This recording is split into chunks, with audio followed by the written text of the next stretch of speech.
A Scandal in Bohemia. Chapter 1. The King's Mistake. For Sherlock Holmes, there was only one woman in the world. He did not love her because he never loved women. But after their meeting, he never forgot her. Her name was Irene Adler. One night in March, I visited my old friend at his home in Baker Street. I was married by now, so I did not often see him. "Come in, Watson," he said. "Sit down. I'm happy to see you because I've got something to show you. What do you think of this?" It arrived in the last post. It was a letter with no date, name, or address. It said, "Tonight, someone will visit you to talk about some very secret business. You have helped other important people, and you can, we hope, help us. Be in your room at 7:45 p.m. The paper. What do you think about the paper?" I tried to think like Holmes. "It's expensive, so this person is rich. It's strange paper." "Yes, it's not English. If you look at it in the light, you can see that it was made in Bohemia. And a German, I think, wrote the letter." "Ah, here comes our man now." We could hear the horses in the street. "Shall I leave, Holmes?" I asked. "No, no, I need your help." "This will be interesting," my friend answered. There was a knock at the door. "Come in," called Holmes. A tall, strong man came into the room. He was wearing expensive clothes and a mask over his face. "You can call me Count von Kram. I come from Bohemia," he said. "My business is most important. Before I tell you about it, do you agree to keep it a secret?" "I do," we said together. "A very important person who belongs to a royal family has sent me to ask for your help," he went on. "I wear a mask because nobody must know who that person is. I must explain how important this business is. If you cannot help, there will be difficulty and trouble for one of the most important families in Europe, and perhaps a very big scandal. I am talking about the famous House of Ormstein, kings of Bohemia." "I know, Your Majesty," said Holmes. He quietly smoked his cigarette. The man jumped up from his chair. "What?" he cried. "How do you know who I am?" Then he pulled the mask off his face and threw it on the ground. "You are right. Why do I hide it? I am the king. I am Wilhelm von Ormstein, king of Bohemia. I came to see you myself because I could not ask another person to tell my story. It must be a secret. You understand?" "Very well. Go on," said Holmes. He closed his eyes and listened. 5 years ago, I met a woman called Irene Adler. We... "Ah," said Holmes. "Irene Adler, born in 1850, singer, lives in London. A very beautiful woman, I hear." He looked at the king. "You and she... you loved her for a while, and then left her. But before you left her, you wrote her some letters, perhaps. And now you want to get these letters back." "That's right." "Did you marry her?" "No." "If she asks you for money and shows you the letters, You can say that you didn't write them. But, Mr. Holmes, she also has my photograph. You can say that you didn't give her a photograph. We were both in the photograph. Oh, dear. That was a mistake, Your Majesty. I know. I was stupid. But I was very young. You must get the photograph back. Can you steal it from her house? I have tried 5 times. But my men couldn't find it. What can I do? Holmes laughed. This is very interesting. What does she plan to do with the photograph? Soon I am going to marry Clotilde Lotman von Saxe-Meiningen, daughter of the King of Scandinavia. You know, of course, that we are 2 of the most important royal families in Europe. Clotilde will never marry me if she learns that I have been a friend of Irene Adler. You do not know Irene Adler. She's a beautiful woman, but she can be as hard as a man. She was angry when I left her, and so she doesn't want me to marry another woman. I know that she will send this photograph to the Saxe-Meiningen family. And then there will be a terrible scandal. We must find the photograph before she sends it. I am sure that we will find it, said Holmes. You are, of course, staying in London? I will write to you to tell you what happens. And the money? The king put a large, heavy bag on the table. I must have that photograph, he said. There is £1,000 here. If you need more, you must ask at once. The money is not important. And the young woman's address? Asked Holmes. Bryony Lodge, Serpentine Avenue, St. John's Wood, London. Good night, Your Majesty, said Holmes. I hope to have some good news for you soon. The king left, and Holmes turned to me. And good night, Watson. Please come back tomorrow at 3 o'clock in the afternoon. Chapter 2. A Servant Finds Out. When I arrived the next day, Holmes was not there. So I waited in his room. At 4 o'clock the door opened, and a very strange servant came in. He wore old, dirty clothes, and I had to look very hard before I saw that it was my old friend. Holmes, I cried, where have you been? I've had a very good day, he replied with a smile. I've been outside Miss Irene Adler's house. Servants are always happy to talk, and so I have heard a lot about the young woman.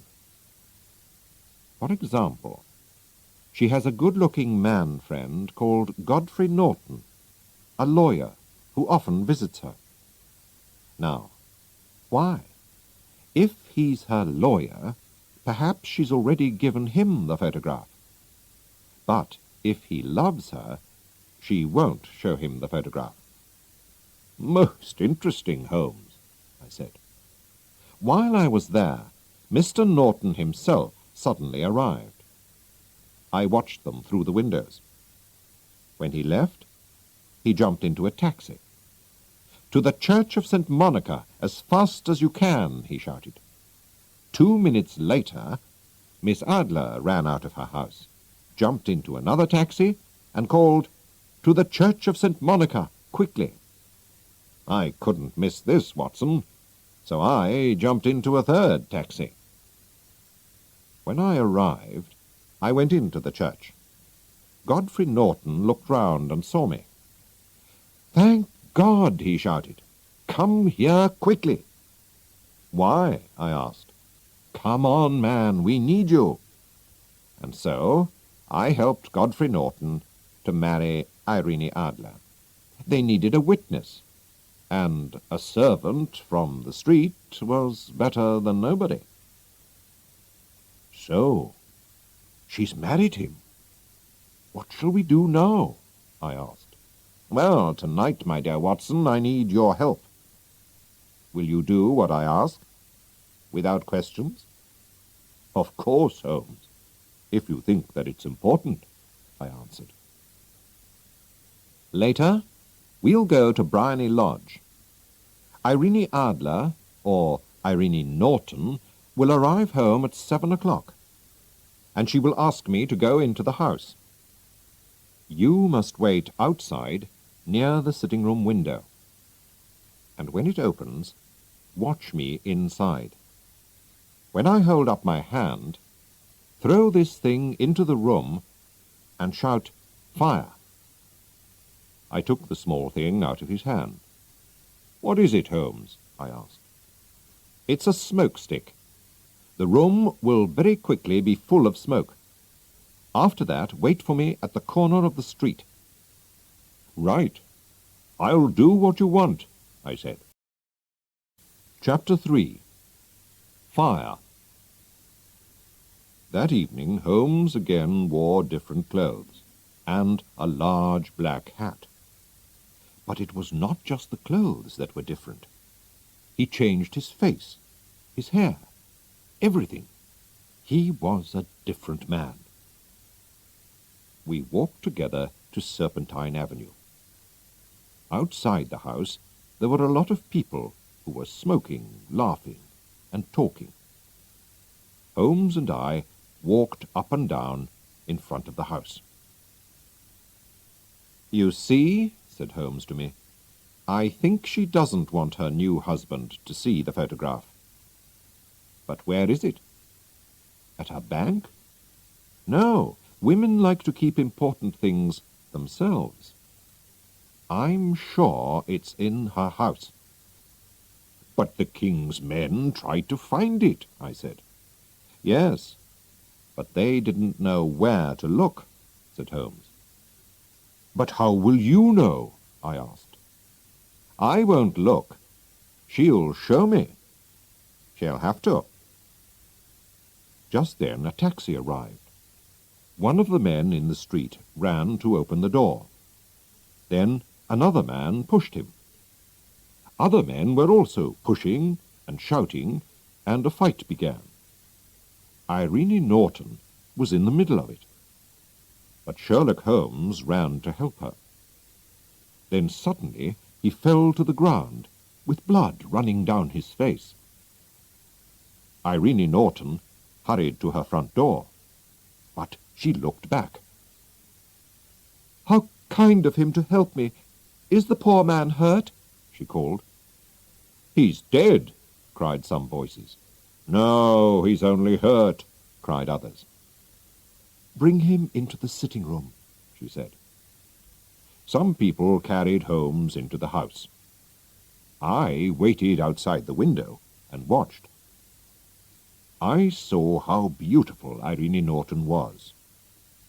Then Holmes put up his hand, and I threw the smoke stick into the room. Immediately the people in the street and in the house all began to shout "Fire!" very loudly. The house was full of smoke. I walked away, and 10 minutes later Holmes came to meet me. "Well done, Watson," he said. "Have you got the photograph?" I asked. "I know where it is." "She showed me," he answered. "But why did she show you?" "It's easy," he said, and laughed. "You saw all those people in the street? I paid them to help us. It wasn't a real fight, and the blood wasn't real.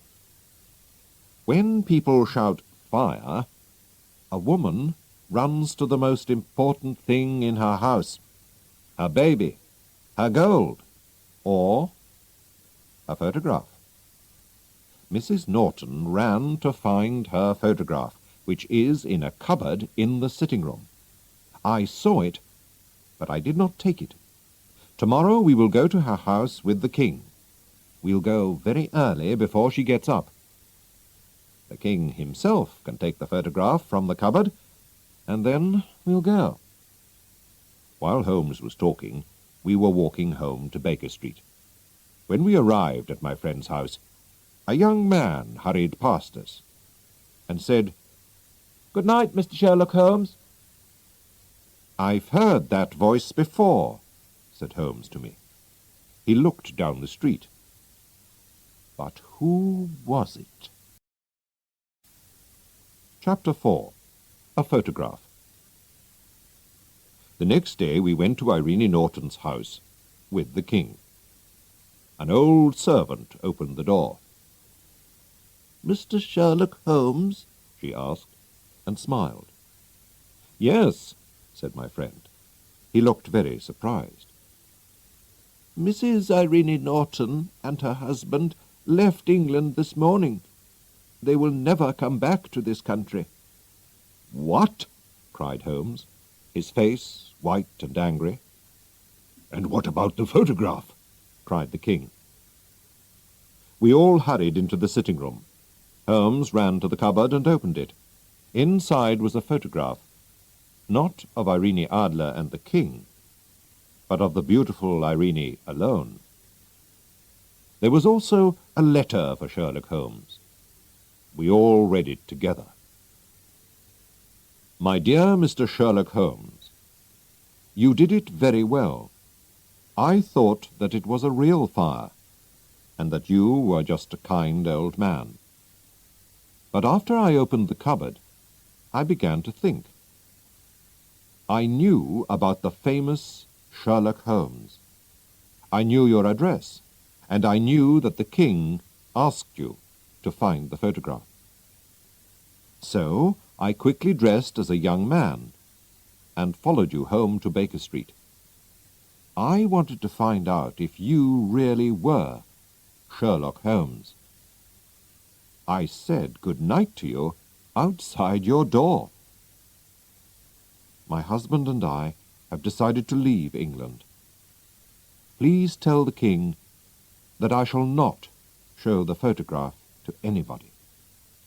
I love my husband, and he loves me, and he is a better man than the king. But here is a different photograph, and the king can keep this photograph if he likes. Irene Norton." "What a woman!" cried the king. "Why didn't I marry her? What a woman!" "A very, very clever woman," said Sherlock Holmes coldly. "I am sorry, Your Majesty, that this business has not finished well." "No, no," said the king. "She writes that she will never show the photograph to anybody. I need nothing more than her word. There is no danger for me now. How can I thank you, dear Mr. Holmes?" "I would like just one thing, Your Majesty." "Tell me at once what it is," said the king. "This photograph."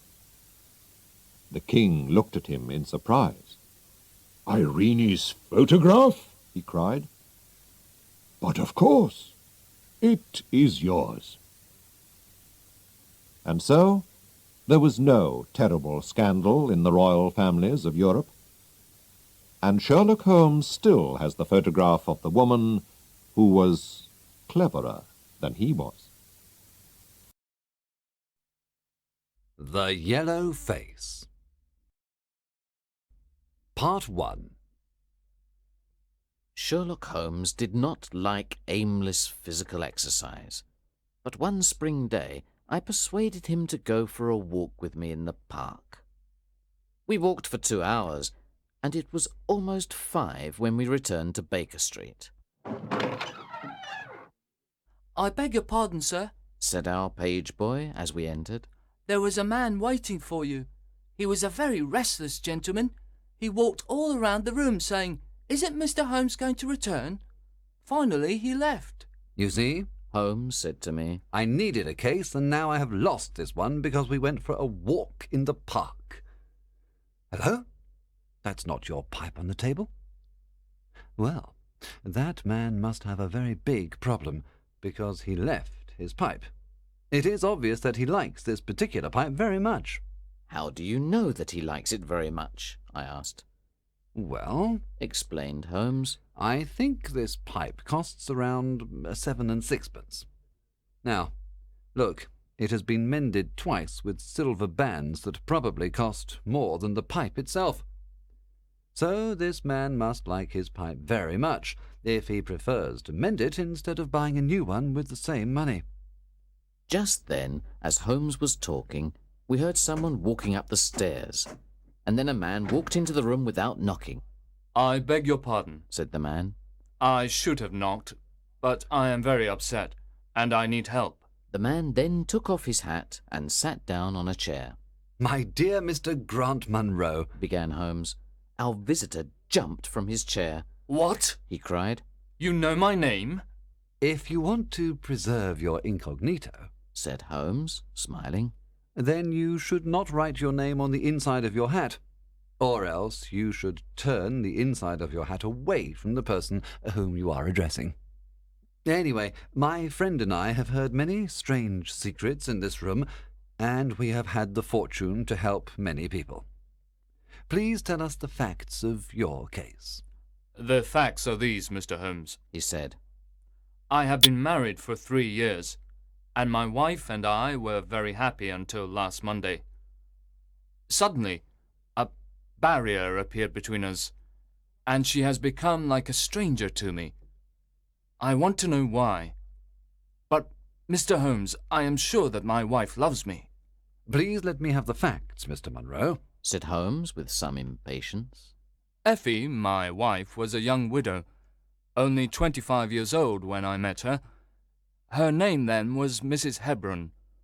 She went to America when she was very young and lived in the town of Atlanta, where she married a man called Hebron, who was a lawyer. They had one child, but there was a yellow fever epidemic there, and both her husband and child died of it. I have seen his death certificate. After this tragedy, she decided to leave America and come back to England to live with her aunt. I should also mention that her husband left her a large amount of money. This money was invested, and she can live very well with the income from it. She met me after 6 months in England. We fell in love with each other, and we married a few weeks afterwards. I am a hop merchant, and I too have a good income. We rented a nice house in the country near Norbury. There is an inn and 2 houses near our house, and a single cottage across the field in front of our house. Until this recent incident, my wife and I lived very happily there. There is one more thing I should tell you. When we married, my wife put all her money in my name. I did not think this was a good idea, but she insisted. Well, about 6 weeks ago, she came and asked me for some. Jack, She said, when you took my money, you said that if I ever wanted some, I should just ask you. "Certainly," I said. "It's your money. How much do you want?" £100. She said. "What for?" I asked, very surprised by the large amount. Oh, She said playfully. you said that you were only my banker, and bankers never ask questions, you know. I was not happy about this because this was the first time that there was a secret between us. I gave her the cheque and forgot about the matter. It may have nothing to do with what happened afterwards, but I thought that I should mention it. Anyway, I told you that there is a cottage near our house. Well, I like walking past that cottage, and last Monday, as I walked past the cottage, I saw an empty van going away from the cottage and furniture in front of the cottage. Someone was finally going to live there. I was looking at the cottage when suddenly I saw a face watching me from an upper window. There was something strange about the face, Mr. Holmes, that frightened me. I was not very near, but there was something unnatural and inhuman about the face. It was yellow and rigid. I walked closer to the house, but the face suddenly disappeared. Then I went to the door and knocked. A tall woman answered the door. I told her that I was her neighbour and asked her if she needed any help. If we need any help, we'll call you, she said, and shut the door in my face. That night I did not tell my wife about the strange face and the rude woman, but I did tell her that people were now living in the cottage.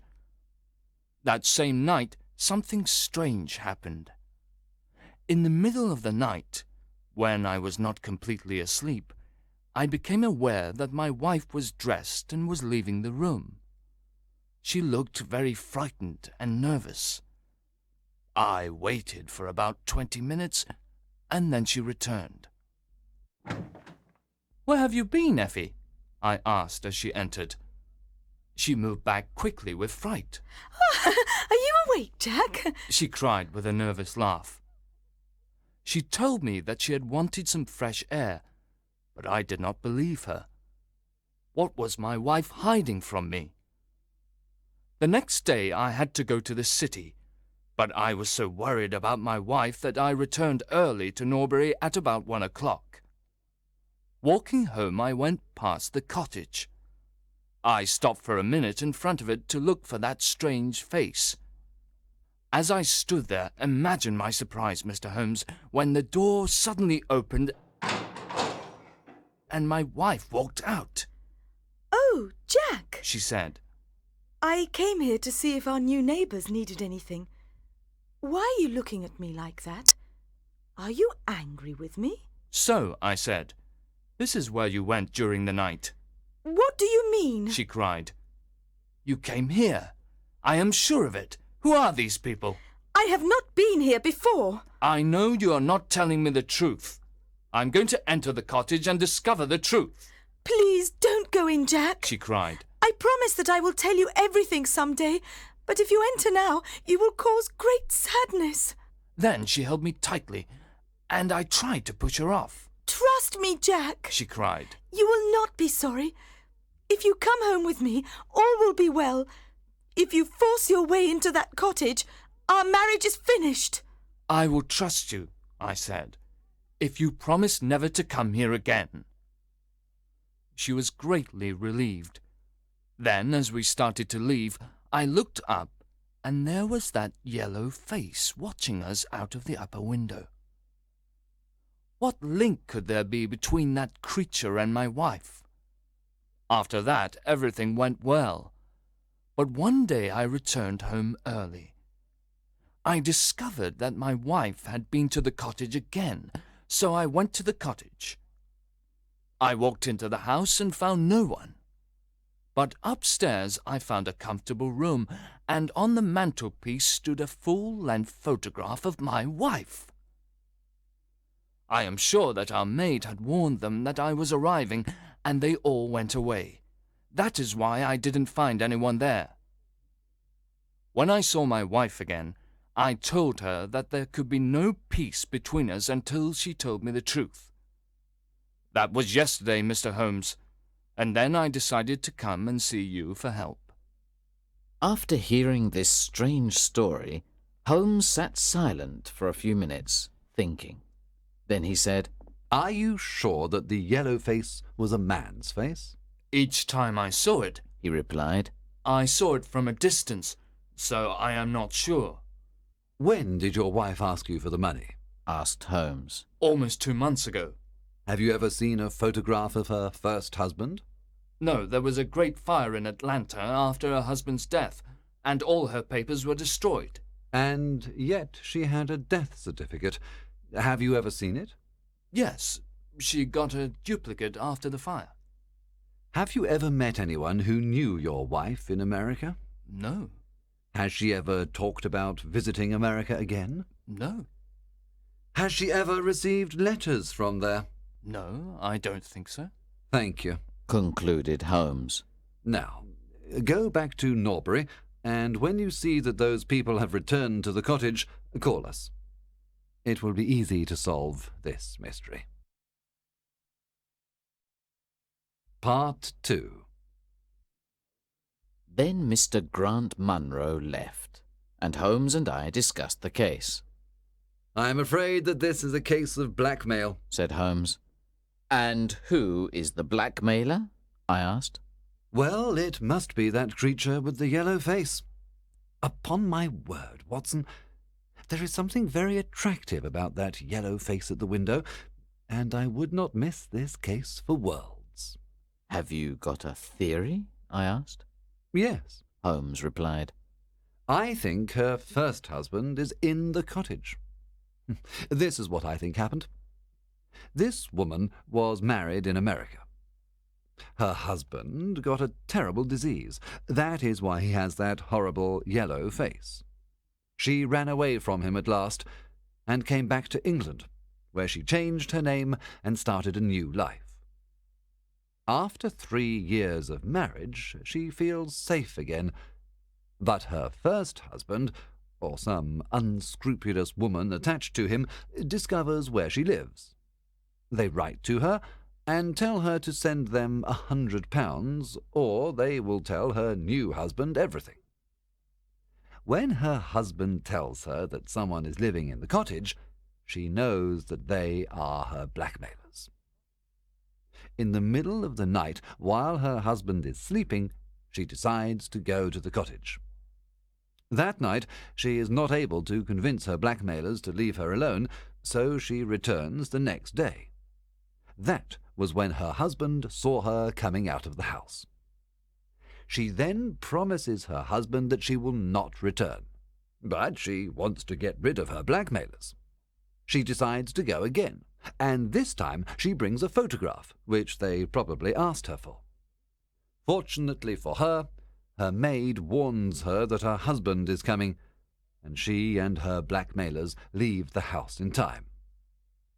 Now we can do nothing except wait for Mr. Munro to call us, and then we will see if my theory is correct. We did not have to wait long. After tea, we received a message from Mr. Munro saying, There are people in the house. That night, Holmes and I took a train to Norbury. Mr. Munro was waiting for us at the station, and he took us to the cottage. When we arrived there, Holmes asked Mr. Munro if he was sure he wanted to enter the cottage. Mr. Munro said he was sure, and we went to the door of the cottage. As we approached the door, a woman suddenly appeared. It was Effie. For God's sake, don't, Jack! She cried. Trust me! I have trusted you too long, Effie. He cried sternly. Let go of me. My friends and I are going to solve this mystery. We rushed up the stairs to the lighted room. In one corner there was a desk, and at that desk there appeared to be a little girl. Her face was turned away from us when we entered the room, but we could see she was wearing a red dress and long white gloves. She turned around to us, and I gave a cry of surprise and horror. Her face was the strangest yellow colour, and it had absolutely no expression. A moment later the mystery was explained. Holmes, with a laugh, put his hand behind the ear of the little girl and pulled off the mask. And there was a little coal-black girl. She laughed. And I laughed too, but Grant Munro stood staring with his hand holding his throat.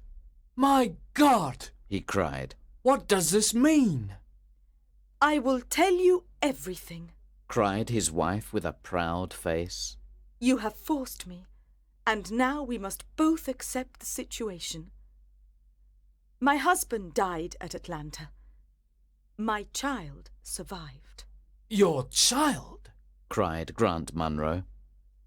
She pulled out a locket, and inside the locket was the picture of a very handsome and intelligent man, but a man who was obviously of African descent.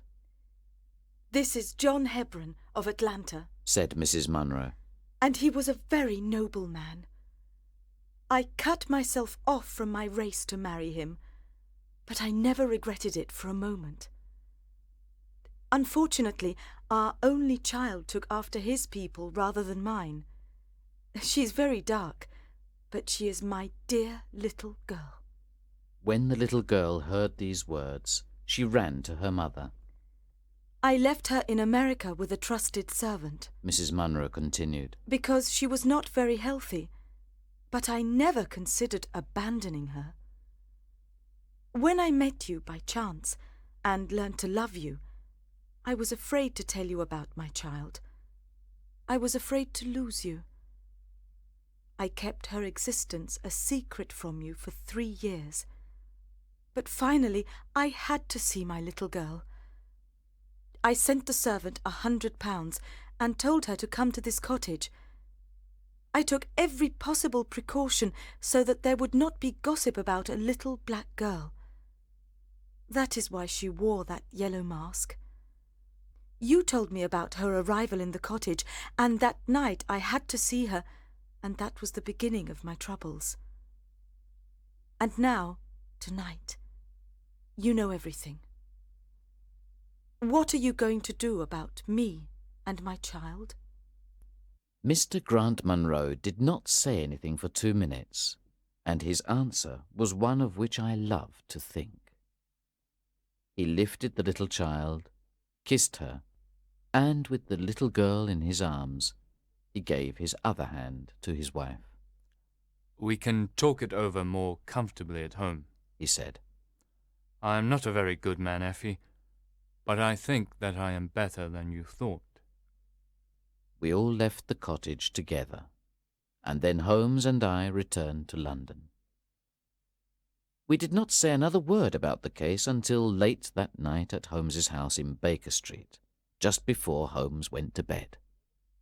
Watson, He said, if you should ever think that I am becoming too confident in my powers, or that I am not working hard enough on a particular case, please whisper Norbury in my ear, and I will be infinitely obliged to you. The Blue Carbuncle, Part 1. I visited my friend Sherlock Holmes on the second morning of Christmas. When I arrived, he was sitting in front of the fire, wearing his purple dressing gown. Next to the sofa was a wooden chair, and on the chair was a dirty old hat. A magnifying glass and a forceps were on the chair, so the hat was probably part of one of Holmes's investigations. "You are busy," I said. "Perhaps I interrupt you." Not at all, he replied, and indicated the hat. The problem is very simple, but it is still interesting and maybe even instructive. I sat down in an armchair and warmed my hands in front of the fire because it was very cold outside. "I imagine," I said, "that this hat is connected with a terrible crime." No crime, said Sherlock Holmes, laughing. It is only one of those strange things that happens when 4 million human beings live within the small area of a city. With so many people, every imaginable combination of events is possible, and sometimes you can find a problem that is striking and strange, but not criminal. Do you know Peterson, the commissionaire? Yes. This trophy belongs to him. It is his hat? No. He found it. Its owner is unknown. Look at it carefully, and not as a dirty old hat, but as an intellectual problem. It arrived here on Christmas morning, together with a good fat goose. That goose is probably cooking at Peterson's house at this very moment. These are the facts. About 4 o'clock on Christmas morning, Peterson was returning from a party along Tottenham Court Road. In front of him, he saw a tall man carrying a white goose. Then he saw some men attack the tall man. One of the attackers knocked his hat off, so the man lifted his walking stick to defend himself. But when he lifted the stick, he broke a shop window by mistake. Peterson ran to help the man, but when the man saw Peterson with his commissionaire uniform, he thought he was a policeman, and he ran away, and so did the attackers. Peterson was there all alone, with the hat and the goose. Of course, Peterson then returned the goose to its owner, I said. No, replied Holmes. that is the problem. It is true that "For Mrs. Henry Baker" was written on a small card attached to the leg of the goose, and that the initials H.B. are written on the lining of the hat. But there are thousands of Bakers and hundreds of Henry Bakers in London. What then did Peterson do? He brought both the goose and the hat to me on Christmas morning, because he knows that I am interested in even the smallest problems. I kept the goose until this morning, and then I gave it to Peterson to cook for dinner. Did the man who lost the goose put a notice in the newspaper? No, Then how can you discover who he is? I asked. from his hat. Replied Holmes. You are joking. What can you learn from this dirty old hat? Here is my magnifying glass. Replied Holmes. You know my methods. Look at the hat and see what you can discover about the identity of the man. I picked up the hat and looked at it carefully. It was a very ordinary, round, black hat. It was very worn, and inside I could see the initials H.B. There was a hole in the brim for the hat securer, but the elastic was missing. It was very dusty and spotted in several places, but the owner had tried to cover these spots with black ink. I can see nothing, I said, and gave the hat to Holmes. On the contrary, Watson, you can see everything, but you do not reason with what you see. Then please tell me what you can deduce from this hat, I said. Well, Said Holmes, as he looked at the hat carefully. I can see that the man was highly intellectual, and that 3 years ago he had enough money, but recently he has had difficulties with money. He had foresight in the past, but much less now, which means he has some problem, probably drink. This is probably the reason why his wife has stopped loving him. My dear Holmes, He has, however, kept some self-respect. continued Holmes. He stays at home and goes out very little. He is totally out of training, is middle-aged, has grey hair which has been recently cut, and he uses lime cream. These are the main facts. Also, I do not think he has gas lighting in his house. You are certainly joking, Holmes. Not at all. Don't you understand how I inferred these things? I am certain that I am very stupid, I replied, but I can't follow your reasoning. For example, how did you deduce that this man was an intellectual? To answer me, Holmes put the hat on his head. The hat was too big for him and covered his eyes. It's a question of volume, Said Holmes. If a man has such a big brain, he must have something in it. How do you know he has less money now than in the past? This kind of hat first came out 3 years ago. It is a hat of the very best quality. If this man had enough money to buy such an expensive hat 3 years ago, but he has not bought another hat since then it is clear that he has much less money now. Well, that is clear enough, certainly. But how about the foresight? Sherlock Holmes laughed. Here is the foresight, He said, pointing at the hat securer. Hat securers are never sold with hats. This means that he ordered it, which is a certain sign of foresight.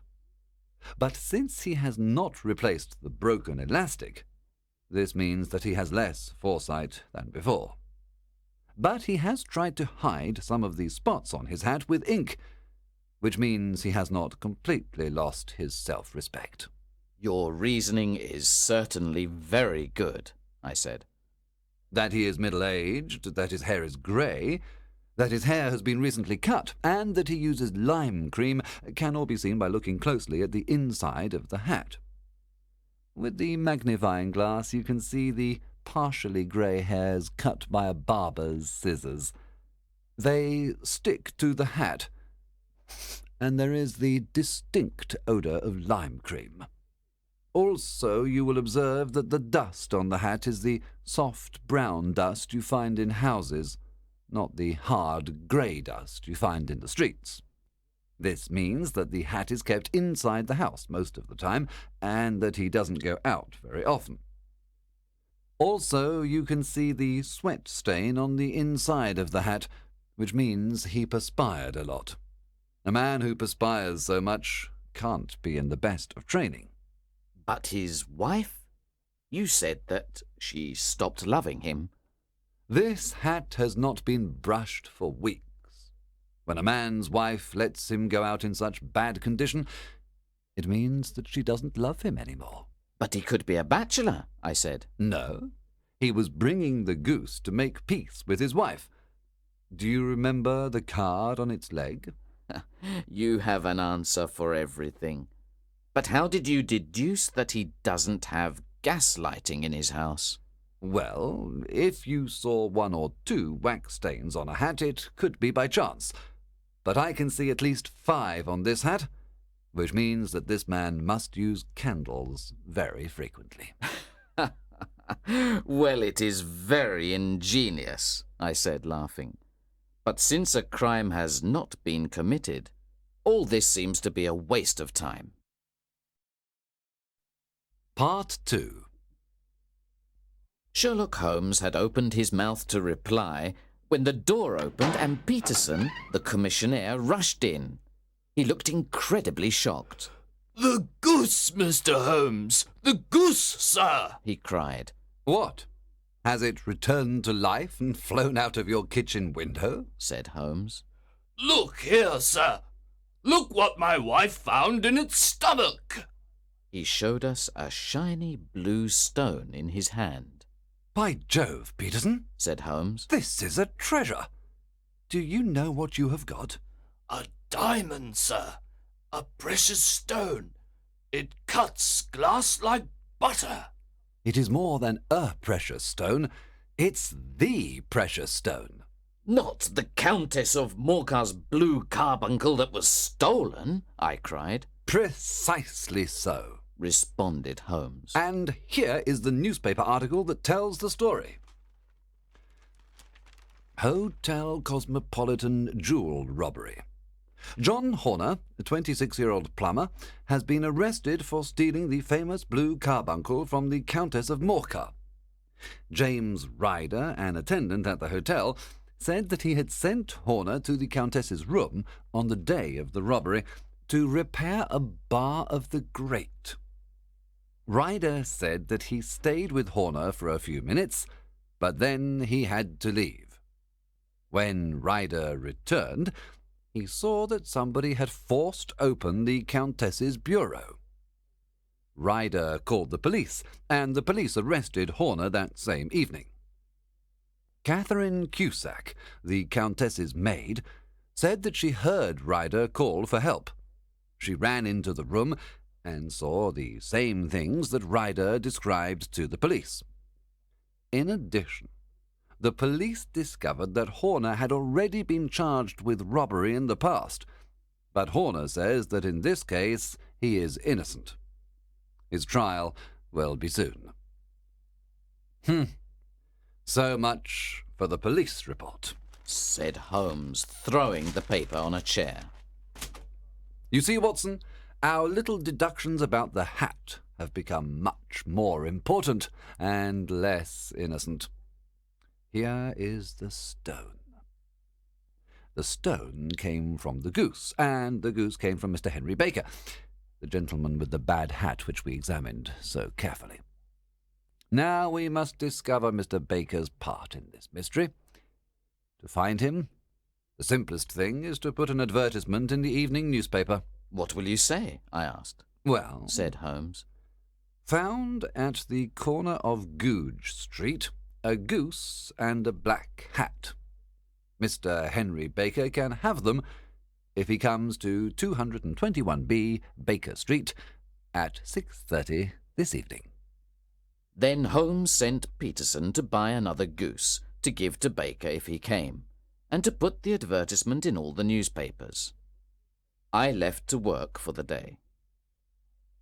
That evening, when I returned, I saw a tall man wearing a Scotch hat waiting outside Holmes's house. We entered together.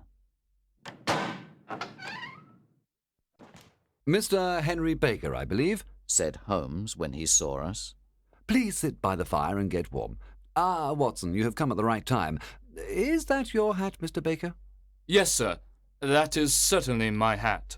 We have kept your things, said Holmes. but we had to eat the goose. You ate it? Said our visitor with excitement. Yes, it was going to go bad. But I bought you another goose. It is over there, and I think it is just as good. Oh, certainly, certainly, answered Mr. Baker with relief. Of course, said Holmes. We have the feathers, legs, and stomach of your bird, if you want them. The man laughed loudly. Perhaps I could keep them to remember my adventure, but no, I don't need them. Thank you, but I will take this goose and go. There is your hat, then, and there is your bird, said Holmes. By the way, could you tell me where you got your goose from? It was a splendid bird, and I would like to get another one like it. Certainly, sir, said Mr. Baker. I got it at the Alpha Inn near the museum. You see, the owner of the inn, Mr. Windigate, started a goose club. Each week we gave him a few pence, and then at Christmas we received a goose. After this, Mr. Henry Baker picked up his hat and goose and left. So much for Mr. Henry Baker, said Holmes when Baker had gone. We decided to go immediately to the Alpha Inn to investigate the goose. At the Alpha Inn, we discovered that the goose had come from a salesman called Mr. Breckinridge in Covent Garden. So, once again, Holmes and I put on our coats and walked to Covent Garden to talk to Mr. Breckinridge. Remember, said Holmes as we walked to Covent Garden, at one end of this chain of events we have a simple goose. But at the other end of the chain there is a man who will go to prison for 7 years if we cannot show that he is innocent. We soon found Mr. Breckinridge's stall, and Holmes asked him about his geese. I was surprised when Mr. Breckinridge replied angrily to Holmes's questions. I have had enough. I am tired of people asking me, where are the geese, and who did you sell the geese to, and how much money do you want for the geese? Enough! With a little bit of difficulty, Holmes finally got the information we needed. The geese had come from Mrs. Oakshott, 117 Brixton Road. We were walking away when we heard shouting from Mr. Breckinridge's stall. We turned round and saw a little man in front of the stall. I've had enough of you and your geese. If you come here again, my dog will attack you, shouted Mr. Breckinridge at the little man. The little man started walking away, and Holmes and I went after him. Holmes put his hand on the man's shoulder. The little man turned around and looked frightened. He said, Who are you? What do you want? Excuse me, said Holmes, but I heard you talking to the goose salesman, and I think I can help you. You? Who are you? How could you know anything about the matter? My name is Sherlock Holmes. It is my business to know what other people don't know. But do you know anything about this? Excuse me, I know everything about this. You are trying to find some geese, which were sold by Mrs. Oakshott of Brixton Road to a salesman called Breckinridge, who then sold them to Mr. Windigate at the Alpha Inn, who then gave one of them to a member of his goose club called Mr. Henry Baker. You are the man I wanted to meet, said the little man, whose name, as we then discovered, was John Ryder. Yes, John Ryder, the man who had called the police to report the stolen blue carbuncle. We then returned to Holmes's house to discuss the matter in front of a warm fire. Here we are, said Holmes happily as we entered his room. Now, do you want to know what happened to those geese? Yes, sir. Replied Ryder. But you really want to know what happened to that goose, the white one, with a black bar across its tail? Ryder shook with emotion. Oh, sir, he cried. Where did it go? It came here. Here? Yes, and it was an incredible bird. I'm not surprised that you want to find that goose. It laid an egg after it died, the brightest little blue egg that you have ever seen.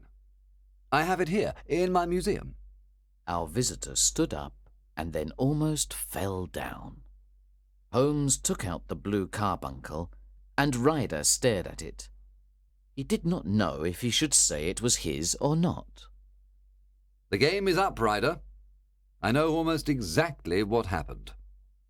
Because you worked at the Hotel Cosmopolitan, you knew that the Countess of Morcar had the blue carbuncle in her room. It was the Countess's maid, Catherine Cusack, who told me about it. I see, continued Holmes. So you and Catherine Cusack broke the grate in the Countess's room so that Horner had to come and repair it. You knew that Horner had had a part in a robbery before, so that he would be blamed for this one. Then, when Horner had finished repairing the grate, you called the police and the unfortunate man was arrested. You then... Ryder threw himself onto the rug and held on to Holmes's knees. For God's sake, have mercy! Think of my father! Think of Mother! It would break their hearts! Get back into your chair, said Holmes sternly. It is easy to say that now, but you did not think of this poor Horner before. I will go away, Mr. Holmes, and without my testimony, Horner will be free. We will talk about that next, said Holmes. And now tell us how the blue carbuncle came into the goose, and how the goose came into the open market. Tell us the truth, because that is your only chance not to go to prison. Ryder moved his tongue over his dry lips and began his story. I will tell you exactly what happened.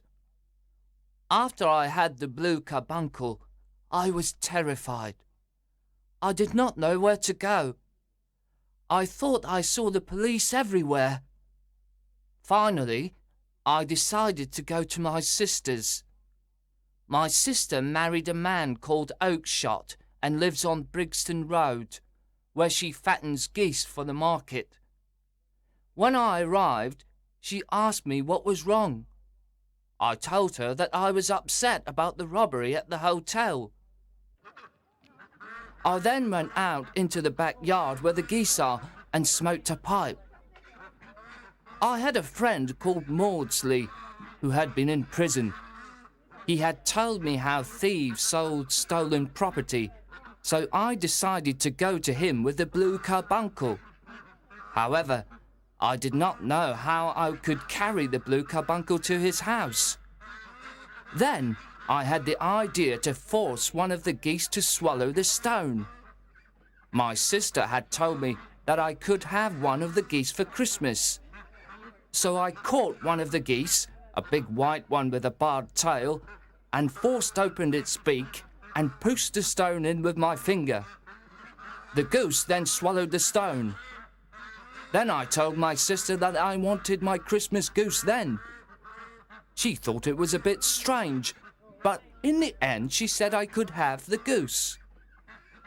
Unfortunately, while I was talking to my sister, the goose escaped and went in the middle of the flock with the other geese. I caught it again, killed it, and took it to my friend Maudsley. I told him the story. We then cut open the goose, but we could not find the stone. I ran back to my sister and asked her if there were any other white geese with barred tails. She said that there were 2 other ones, but she had sold them to the dealer called Breckenridge of Covent Garden. I went to him, and he told me that he had sold them all. You heard him tonight. Now I will be considered a thief, and I have not even touched the blue carbuncle. God help me!" There was a moment of silence, and then Holmes got up and opened the door. "Get out!" Shouted Holmes. "What, sir? Oh, thank you!" Cried Ryder. "No more words. Get out!" And there were no more words. Ryder ran out of the room and out of the house. "After all, Watson," Said Holmes, reaching for his pipe. "if the police can't catch their own criminals, I don't have to do it for them. Also, this Ryder will never commit another crime again. He is too frightened. Besides, this is the season of forgiveness. Chance has given us an incredibly interesting little problem, and its solution should satisfy us. And now, Doctor, we shall begin another investigation, in which a bird is also the most important part. Our dinner. A Case of Identity. Part 1. "My dear fellow," said Sherlock Holmes as we sat by the fire in his house at Baker Street, "real life is infinitely stranger than anything we could invent. We would not dare invent things which are commonplace things of life. If we could go out of that window, fly over this great city, gently remove the roofs of houses, and look at the peculiar things that are happening, the strange coincidences, the plans, and the wonderful chains of events, we would discover things much more interesting than in books." "But I do not believe it," I answered. "The stories in the newspapers are never very interesting. In fact, they are always very boring." "That is because," said Holmes, "newspapers always repeat the official reports of magistrates and police reports. You can be certain that there is nothing as unnatural and strange as the commonplace." "I know," I replied, "that your cases are always very interesting. But let us look at today's newspaper." I picked up the newspaper and began to read an article. It was about a husband who was cruel to his wife. "I don't have to read the article," I said, "but I am sure that the man had a girlfriend, that he drank, and that he began to hit his wife. I am also sure that there was a sympathetic sister, or landlady." "You have chosen a bad example, Watson," said Holmes. "because I have worked on this case. The man, Mr. Dundas, did not have a girlfriend, and he did not drink, and he did not hit her. Instead, at the end of every meal, he took out his false teeth and threw them at his wife. You must admit that nobody could invent such a story." "Do you have any interesting cases now?" I asked. "Well, I am working on 10 or 12 cases, but none of them are interesting. They are important, you understand, without being interesting. I have found that unimportant matters are usually more interesting. If there is a big crime, the motive is generally obvious, so they are generally not very interesting. But I think I will have an interesting case in a few minutes." Holmes was standing at the window and looking down at the dull, grey London streets. There was a woman standing in the street. She was moving her hands nervously. It was obvious that she could not make up her mind. Then suddenly she ran across the road and rang Holmes's doorbell. "I know those symptoms," said Holmes. "When a woman hesitates like that on the pavement, it means that she has a love problem. She wants help, but she thinks that her problem is too delicate to communicate. But when a woman does not hesitate and rings the doorbell hard, it means she was seriously wronged. In this case, this woman is confused and perplexed, and wants an explanation." As Holmes was speaking, the servant announced Miss Mary Sutherland. She was a large woman. She wore a hat with a red feather, a black jacket, a dark brown dress, and grey gloves. She also wore small, round gold earrings. When Holmes saw her, he said, "Isn't it difficult for you to type with such bad eyesight?" I thought so at first, Miss Sutherland replied. but now I can type without looking at the keys. Then she looked surprised and frightened when she understood that Holmes already knew so much about her. How do you know that? Asked Miss Sutherland. "It is my business to know things," Said Holmes, laughing. "If I could not see these things, why would people come to me? In any case, I can see the marks of the glasses on your nose." I have come here She said. because I want to know where Mr. Hosmer Angel has gone. "Why did you come here in such a hurry?" Asked Holmes. Once again, Miss Sutherland looked very surprised.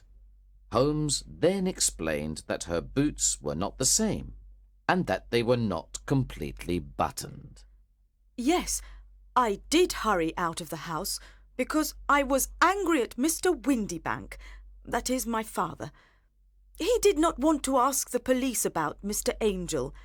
He said that nothing bad had happened. This made me angry, so I came here to see you. "Your father?" Said Holmes. "He must be your stepfather, because his surname is different from yours." Yes, my stepfather. I call him father, even though that seems strange to me. You see, he is only 5 years older than me. "And is your mother alive?" Asked Holmes. Oh yes, mother is alive and well. Answered Miss Sutherland. But I was not happy when she married Mr. Windybank so soon after father died. Also, Mr. Windybank is 15 years younger than mother. Father was a plumber and had a good business, and when he died, mother continued the business. But when she married Mr. Windybank, he made her sell it. "Do you live on the money from the business?" Asked Holmes. Oh, no. Replied Miss Sutherland. I inherited some money from my uncle. I cannot touch it, but with the interest I receive £100 a year. "That should be enough for you to live quite comfortably." Said Holmes. I give that money to mother, and I live on the money I make typing. She replied. "Now, can you tell us about Mr. Hosmer Angel?" Asked Holmes. Miss Sutherland blushed deeply and said, I met him at the plumber's ball. They used to send tickets to my father when he was alive, and after he died they sent them to my mother. But Mr. Windybank didn't want us to go. He said that my father's friends were not good enough for us. But the day of the ball, Mr. Windybank went to France on business, so mother and I went to the ball, and it was there I met Mr. Angel. "I suppose," said Holmes, "that Mr. Windybank was very angry with you when he discovered that you had gone to the ball." No, not very. replied Miss Sutherland. He said that it was impossible to stop a woman when she really wanted something. "And did you see Mr. Hosmer after the ball?" Asked Holmes. Yes, but he couldn't come to the house when father was there. Father didn't want anybody to come to the house. So Mr. Hosmer said, We should wait until your father goes to France before we see each other. In the meantime, we can write to each other every day. "Were you engaged to the gentleman at this time?" Asked Holmes. Oh yes, Mr. Holmes. We were engaged after the first walk that we took.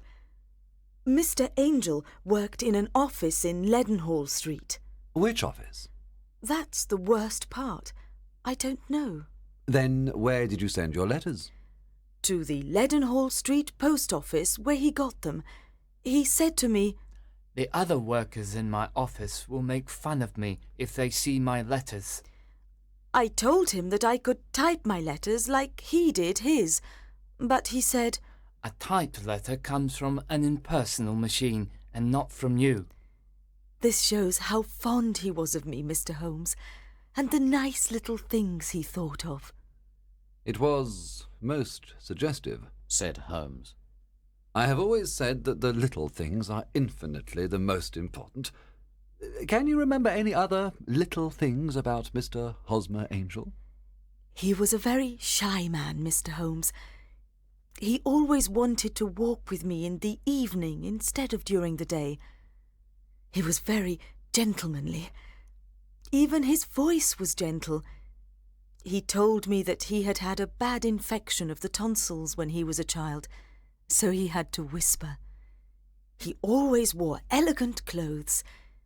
His eyes were weak, just like mine, and he wore dark glasses against the sun. Well, what happened when Mr. Windybank returned to France? Asked Holmes. Mr. Angel came to my house and said that we should get married before Father returned.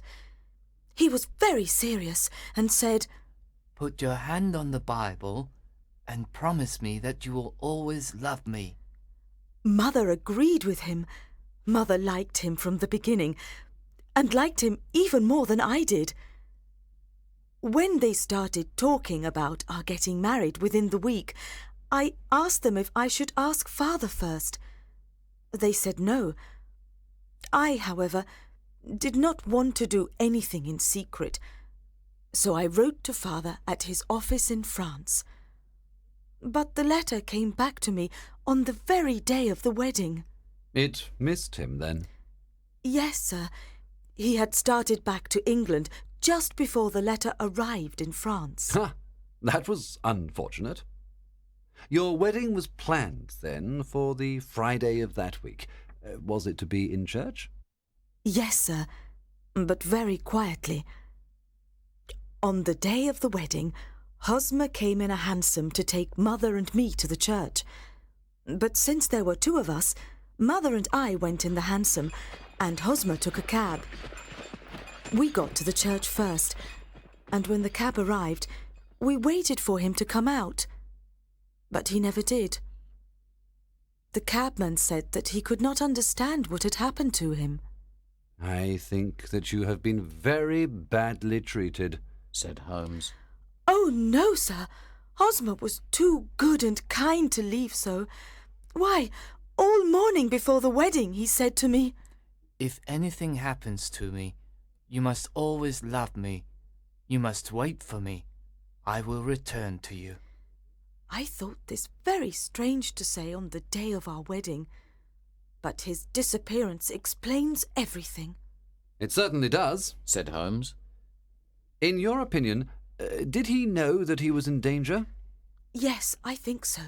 But do you know what the danger was? No, I don't. One more question.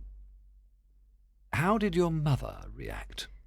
She was angry and told me that I should never speak about him again. And your father? Did you tell him? Yes. He said, Something terrible has happened to Hosmer, but he will return. I agree with my father. Why would Hosmer leave me? After all, there was no money involved.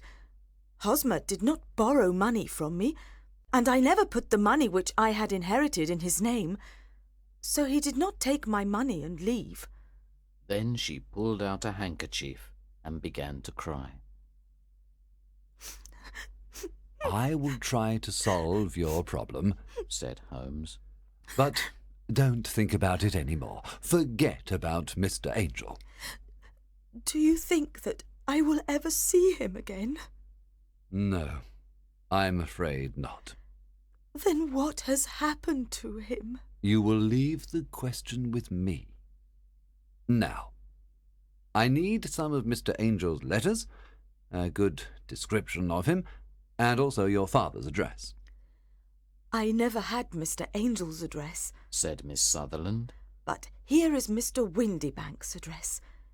He works for a wine importer. Here is the advertisement with a description of Hosmer that I put in the newspaper, the Chronicle. Miss Sutherland then left, but before leaving she said, I will always wait for Hosmer Angel to return. Part 2. When she had left, I asked Holmes about the case. The young woman is quite interesting, but her little problem is not very difficult or unusual. Would you mind reading me the description of Hosmer Angel? I then read it to Holmes. Missing, a gentleman called Hosmer Angel. About 5'7" tall. He's strongly built with black hair, black sideboards, and moustache. He's a little bald in the centre. He wears dark glasses, and he's got a speech defect. He has got a sallow complexion. He was wearing a black coat, black waistcoat, grey trousers, and brown boots. Please contact Miss Sutherland, etc., etc. That is enough, said Holmes. Now, look at these letters, which Hosmer wrote to her. What do you see? They are typed, I said. Not only that, but the signature is typed too. The point about the signature is very suggestive. In fact, we can call it conclusive. Of what? My dear fellow, can't you see how important this fact is to the case? No, I can't, I replied. Unless Hosmer didn't sign his letters because he didn't want to be legally responsible for what he promised. No, that was not the point, said Holmes. But now I will write 2 letters which will solve this mystery. One of the letters is to Mr. Windybank's firm in the city, and the other one will be to Mr. Windybank himself, to ask him to come here to meet us tomorrow evening at 6 o'clock. A few minutes before 6 the next day, I returned to Baker Street. When I walked in, Holmes was doing chemistry experiments. Well, have you solved it? I said as I walked into the room. Yes, it was the bisulfate of baryta. No! Miss Sutherland's mystery, I cried. Oh, that. I thought you were asking me about the chemistry experiment. There was never any mystery in the matter. The only problem is that the scoundrel did not do anything illegal, so he can't be punished. Who was Hosmer Angel, and why did he abandon Miss Sutherland? But Holmes did not have time to answer me, because just then we heard someone knock at the door, and then someone walking towards Holmes's room. This is the girl's stepfather. He wrote to me to say that he was coming, said Holmes. The man who entered the room was a strongly built fellow without sideboards or moustache, with a sallow complexion, and he looked at us with a pair of penetrating grey eyes. He was wearing a black top hat. Good evening, Mr. James Windybank, said Holmes. I believe this is the typed letter that you wrote to me to say that you were coming here. Yes, sir. I am sorry that Miss Sutherland has troubled you about this little problem. Also, I don't like other people knowing about our family misfortune. Anyway, I don't think that you will ever find this Hosmer Angel. On the contrary, said Holmes quietly, I am almost certain that I will find him. Mr. Windybank started violently and dropped his gloves. I am happy to hear that, he said. It is a curious thing, remarked Holmes, that a typewriter is just as distinctive as a man's handwriting. For example, in this letter of yours, I can see that this part of the R has a slight defect. There are also 14 other characteristics of your typewriter. We write all the letters in the office with this typewriter, said Mr. Windybank. And now, continued Holmes, I will show you what is really very interesting. In fact, I'm thinking about writing a book on the typewriter and its relation to crime. Mr. Windybank jumped out of his chair and picked up his hat. I cannot waste time over this ridiculous talk. If you can catch the man, catch him, and let me know when you have caught him.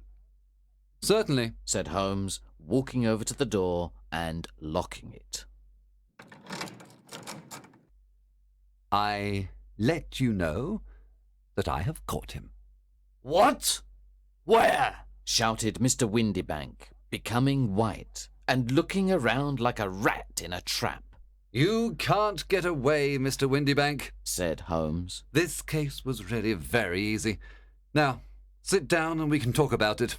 Mr. Windybank fell back into the chair. I did not do anything illegal, he stammered. I am afraid that you are right. But, Mr. Windybank, it was a cruel, selfish, and heartless trick. Now, let us look at what happened, said Holmes. Then Holmes sat down and began to talk. The man marries a woman older than himself for her money. He can also use the money of the daughter as long as the daughter lives with him and the mother. The daughter has a lot of money, so it is important not to lose it. But the daughter is friendly and affectionate, so it is clear that she will soon find a husband. At first, this man tells the daughter that she cannot go out, but this will not solve the problem forever. Then one day the daughter says that she wants to go to a ball. What does the clever stepfather do then? With the help of the wife, he disguises himself. He wears dark glasses and puts on a fake moustache. Then he changes his voice and speaks very softly. He is even more certain that his plan will work because the girl is short-sighted. Then at the ball, this man keeps away other lovers by becoming the girl's lover himself. It was just a joke at first, groaned Mr. Windybank. We didn't think that the girl would fall in love. Yes, that is probably true, continued Holmes. But the girl really fell in love, and you decided to take the situation to the extreme. You began to see her often, and the mother said that she liked him very much. Then you decided to ask Miss Sutherland to marry you, so that she would never again think about other men. But it was difficult for you to pretend to go to France every time Miss Sutherland had to see Mr. Angel. You had to end the situation dramatically. In some way, you had to keep Miss Sutherland from thinking about other men in the future. Therefore, you made her promise on the Bible, and you told her that something could happen on the very morning of the wedding. You took her to the church, but obviously you could not marry her. You disappeared by using the old trick of entering one door of a cab and walking out the other.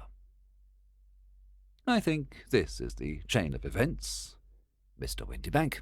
Yes, maybe that is true, replied Mr. Windybank. But I did not do anything illegal. And now you are breaking the law because you will not let me leave this room. You are right. You did not do anything illegal, said Holmes as he unlocked and opened the door. But you really deserve to be punished, and I would like to do it. Then Holmes picked up a riding crop, but Mr. Windybank ran out of the door and out of the house. Now he certainly is a cold-blooded scoundrel, said Holmes, laughing. That fellow will continue doing worse and worse crimes until he does something really bad and finishes on the gallows. In any case, this case had some interesting points. I cannot completely follow your reasoning in this case, I said. Well, it was clear from the first that Mr. Hosmer Angel had a very good reason for his actions, and that the only man who could really profit from the situation was the stepfather. He wanted to keep the £100 a year. Then it was very suggestive that Mr. Windybank and Mr. Hosmer Angel were never together. And so were the dark glasses, the soft voice, and the moustache. They all suggested a disguise. The final point was the typed signature. This made me think that the handwriting of the man must be very familiar to Miss Sutherland, and that if she saw even a small portion of it, she would recognize it. And how did you verify these ideas? I asked. First, I wrote to Mr. Windybank's firm. In the letter, I described Mr. Angel after I had eliminated everything that could be a disguise, like the glasses, the moustache, and the voice, and I asked them if they had an employee like that. They wrote back to me and said that I had described Mr. James Windybank. Then I wrote to Mr. Windybank to invite him here, and as I expected, he typed his reply to me. Then I compared his letter with the letters of Mr. Angel. Voilà tout. And Miss Sutherland? I asked. If I tell her, she will not believe me, replied Holmes. Maybe you remember this Persian saying, "It is dangerous to take a tiger cub from its mother, and it is dangerous to take a delusion from a woman." The Speckled Band. Chapter 1. Helen's Story. At the time of this story, I was still living at my friend Sherlock Holmes's flat in Baker Street in London. Very early one morning, a young woman dressed in black came to see us. She looked tired and unhappy, and her face was very white. "I'm afraid of death, Mr. Holmes," she cried. "Please help me. I'm not 30 yet, and look at my grey hair. I'm so afraid." "Just sit down and tell us your story," said Holmes kindly. "My name is Helen Stoner," she began, "and I live with my stepfather, Dr. Grimesby Roylott, near a village in the country. His family was once very rich, but they had no money when my stepfather was born. So he studied to be a doctor and went out to India. He met and married my mother there when my sister Julia and I were very young.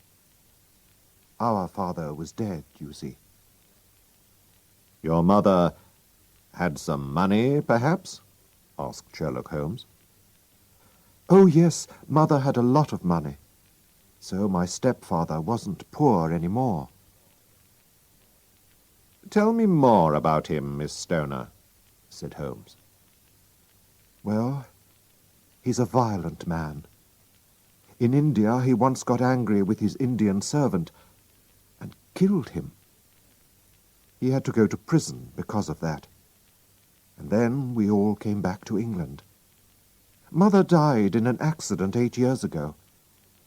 So my stepfather got all her money.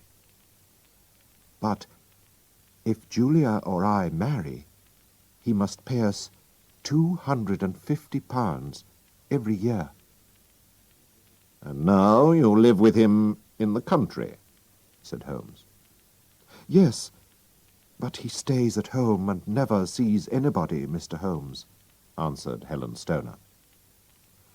"He's more and more violent now, and sometimes has fights with the people from the village. Everybody's afraid of him now, and they run away when they see him. And they're also afraid of his Indian wild animals, which run freely around the garden. A friend sends them to him from India, and the animals are not the only wild things in the garden. There are also gypsies. My stepfather likes these wild people, and they can come and go where they like. Poor Julia and I had very unhappy lives. We had no servants. They always left because they were afraid of my stepfather, and we had to do all the work in the house. Julia was only 30 when she died, and her hair was already grey, like my hair now." "When did she die?" asked Sherlock Holmes. "She died 2 years ago, and that's why I'm here. We never met anybody in the country, but sometimes we visited some of my family who live near London." There, Julia met a young man who asked to marry her. My stepfather agreed, but soon after this, she died. Miss Stoner put her hand over her eyes and cried for a minute. Sherlock Holmes was listening with his eyes closed, but now he opened them and looked at Helen Stoner. "Tell me everything about her death," he said. "I can remember it all very well. It was a terrible time," she answered. "Our 3 bedrooms are all downstairs. First there is my stepfather's room. Julia's room is next to his, and my room is next to Julia's. The rooms all have windows on the garden side of the house, and doors which open into the corridor. One evening, our stepfather was smoking his strong Indian cigarettes in his room. Julia couldn't sleep because she could smell them in her room. So she came into my room to talk to me.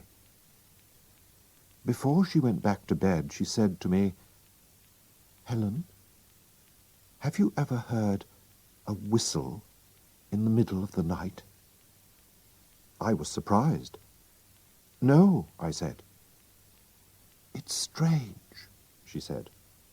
'Sometimes I hear a whistle, but I don't know where it comes from. Why don't you hear it?' I laughed and said, 'I sleep better than you do.' So Julia went to her room and locked the door after her." "Why did you lock your doors?" asked Sherlock Holmes. "We were afraid of the wild animals and the gypsies," she answered. "Please go on," said Holmes. "I couldn't sleep that night. It was a very stormy night, with a lot of wind and rain. Suddenly, I heard a woman scream. It was my sister's voice. I ran into the corridor, and just then I heard a whistle, and a minute later the sound of falling metal. I didn't know what it was. I ran to my sister's door. She opened it and fell to the ground. Her face was white and afraid, and she was crying. "Help me! Help me, Helen! I'm ill! I'm dying!" I put my arms around her, and she cried out in a terrible voice, "Helen! Oh, my God, Helen! It was the band! The speckled band!" She wanted to say more, but she couldn't. I called my stepfather, who tried to help her, but we could do nothing. And so, my dear, dear sister died. "Are you sure about the whistle and the sound of falling metal?" asked Holmes. "I think so," answered Helen. "But it was a very wild, stormy night. Perhaps I made a mistake. The police couldn't understand why my sister died. Her door was locked, and nobody could get into her room. They didn't find any poison in her body. And what was the speckled band? Gypsies wear something like that round their necks. I think she died because she was so afraid. But I don't know what she was afraid of. Perhaps it was the gypsies. What do you think, Mr. Holmes?" Holmes thought for a minute. He said. "That is a difficult question. But please go on." "That was 2 years ago," Helen Stoner said. I have been very lonely without my sister. But a month ago, a dear friend asked me to marry him. My stepfather has agreed, and so we're going to marry soon. But 2 days ago, I had to move to my sister's old bedroom, because some men are mending my bedroom wall. And last night, I heard that whistle again. I ran out of the house immediately and came to London to ask for your help. Please help me, Mr. Holmes. I don't want to die like Julia. We must move fast, said Holmes. If we go to your house today, can we look at these rooms? But your stepfather must not know. He's in London today, so he won't see you. Oh, thank you, Mr. Holmes. I feel better already. Chapter 2. Holmes and Watson visit the house. Holmes went out for the morning, but he came back at lunchtime. We then went by train into the country and took a taxi to Dr. Roylott's house. You see, said Holmes to me, our dangerous friend Roylott needs the girl's money because he only has £750 a year from his dead wife. I found that out this morning. But the gypsies, the whistle, the band, they are more difficult to understand. But I think I have an answer. When we arrived, Helen Stoner showed us the 3 bedrooms.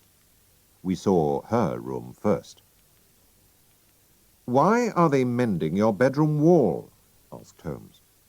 There's nothing wrong with it. You're right, she said. I think it was a plan to move me into my sister's room. Yes, said Holmes. We went into Julia's room, and Holmes looked at the windows carefully. Nobody could come in from outside, he said. Then he looked round the room. Why is that bell rope there, just over the bed? My stepfather put it there 2 years ago. It's for calling a servant. But Julia and I never used it, because we didn't have any servants. He also put in that air vent on the wall between his room and this one. Holmes pulled the rope. But it doesn't work, he said. How strange. And it's just over the air vent. That also is interesting. Why have an air vent on an inside wall? Air vents are usually on outside walls. Then we went into Dr. Roylott's room. Holmes saw a large metal box near the wall. My stepfather keeps business papers in there, said Helen. Does he keep a cat in there too? Asked Holmes. Look. There was some milk on a plate on top of the box. Now, Miss Stoner, he said, I think your life is in danger. Tonight, my friend Watson and I must spend the night in your sister's room, where you are sleeping at the moment. Helen Stoner and I looked at him in surprise. Yes, we must, he went on. We'll take a room in a hotel in the village. When your stepfather goes to bed, put a light in your sister's bedroom window and leave it open. Then go into your old room, and we'll get into your sister's room through the window. We'll wait for the sound of the whistle and the falling metal. How did my sister die, Mr. Holmes? Do you know? Please tell me, said Helen. She put her hand on Sherlock Holmes's arm. I must find out more before I tell you, Miss Stoner. Now, goodbye, and don't be afraid, replied Sherlock Holmes. We walked to the village, and Holmes said to me, "Tonight will be dangerous, Watson. Roylott is a very violent man." "But if I can help, Holmes, I shall come with you," I said. "Thank you, Watson. I'll need your help. Did you see the bell rope and the air vent? I knew about the air vent before we came. Of course there is a hole between the two rooms. That explains why Helen's sister could smell Dr. Roylott's cigarette." "My dear Holmes, how clever of you!" I cried. "And did you see the bed? It's fixed to the floor. She can't move it. It must stay under the rope, which is near the air vent." "Holmes," I cried, "I begin to understand. What a terrible crime!" "Yes, this doctor is a very clever man. But we can stop him, I think, Watson." Chapter 3. Death in the Night. That night we went back to the house. When we saw Helen Stoner's light, Holmes and I got in quietly through the window. Then we waited silently, in the middle bedroom, in the dark. We waited for 3 hours. He did not move. Suddenly we saw a light and heard a sound from Dr. Roylott's room. But nothing happened, and again we waited in the dark. Then there was another sound, a very quiet sound. Immediately Holmes jumped up and hit the bell rope hard. "Can you see it, Watson?" he shouted. But I saw nothing. There was a quiet whistle. We both looked up at the air vent, and suddenly we heard a terrible cry in the next room. Then the house was silent again. "What does it mean?" I asked. My voice was shaking. "It's finished," answered Holmes. "Let's go and see." We went into Dr. Roylott's room. The metal box was open. Roylott was sitting on a chair. His eyes were fixed on the air vent. Round his head was a strange yellow speckled band. He was dead. "The band, the speckled band," said Holmes very quietly. The band moved and began to turn its head. "Be careful, Watson. It's a snake. An Indian snake, and its poison can kill very quickly," Holmes cried. "Roylott died immediately. We must put the snake back in its box." Very, very carefully, Holmes took the snake and threw it into the metal box. "But how did you know about the snake, Holmes?" I asked. "At first, Watson, I thought that it was the gypsies. But then I understood. I thought that perhaps something came through the air vent, down the bell rope, and onto the bed. Then there was the milk. And, of course, snakes drink milk. It was easy for the doctor to get Indian animals. And because he was a doctor, he knew that this snake's poison is difficult to find in a dead body. So, every night he put the snake through the air vent, and it went down the bell rope onto the bed. Of course, nobody must see the snake, so every night he whistled to call it back. The sound of metal falling was the door of the metal box, which was the snake's home. Perhaps the snake came through the air vent many times before it killed Julia. But in the end, it killed her. And Helen, too, nearly died because of this snake. But tonight, when I hit the snake on the rope, it was angry and went back through the air vent. And so it killed the doctor. I'm not sorry about that.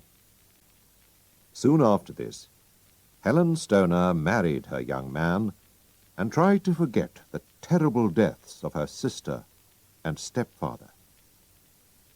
But she never really forgot the speckled band.